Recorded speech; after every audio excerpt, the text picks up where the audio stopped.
नमस्कार सर्वांना. तर मी आशा, माझ्या चॅनलवरती सर्वांचं स्वागत आहे. आशा करते सर्वजण स्वस्त असतात, मस्त असतात, मजेत असतात. श्री स्वामी समर्थ.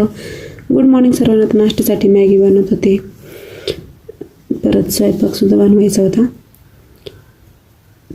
तर आपण काय करतो भोळेपणामध्ये, समजा कुठे जॉब करत असलो, प्रत्येक लेडीजनी जेव्हा बाहेर पडते तेव्हा सगळ्यांना सगळं सांगत बसायचं नाही.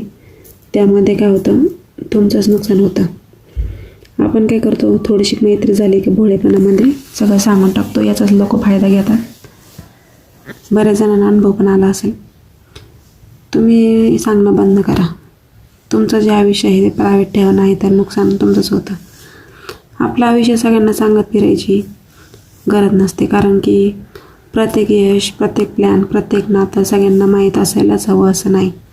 तुमचं यश सगळ्यांना सांगितलं की कौतुकापेक्षा लोक त्याचा मजाक उडवतात.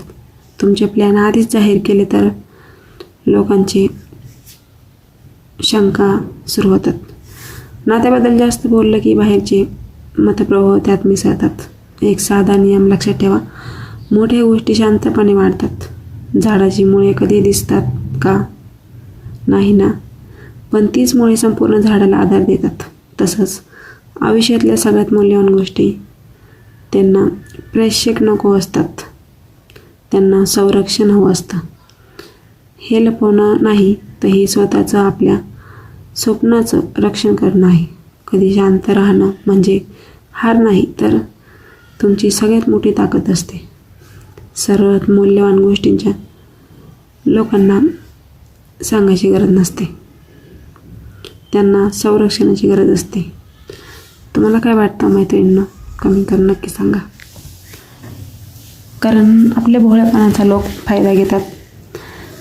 लेडीज असो, कोणी असो, घराच्या बाहेर पडल्यानंतर आपल्या घरातल्या गोष्टी घरातच ठेवल्या पाहिजेत.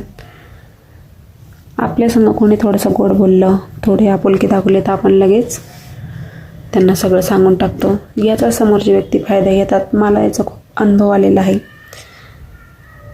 खूप म्हणजे खूप. काय असतं ना, काही लोकांना सवय असते जिथं खायचं आणि तिथंच घाण करायची. असो, प्रत्येकाचा स्वभाव वेगवेगळा असतो. त्यामुळे आपल्या ज्या प्रायव्हेट गोष्टी असतात ते प्रायव्हेटच ठेवा. लोक त्याचं भांडवल करतात.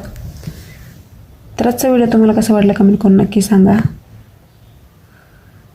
तर आता या नाश्ता करायला. तर आपला भाजीपाल्याचा बिझनेस आहे, बघू शकता. पोटा पाण्यासाठी तर करावंच लागतं. तर आजच्या दुपारच्या जेवणामध्ये एवढंच बेत होता. चला तर भेटूया नेक्स्ट व्हिडिओमध्ये.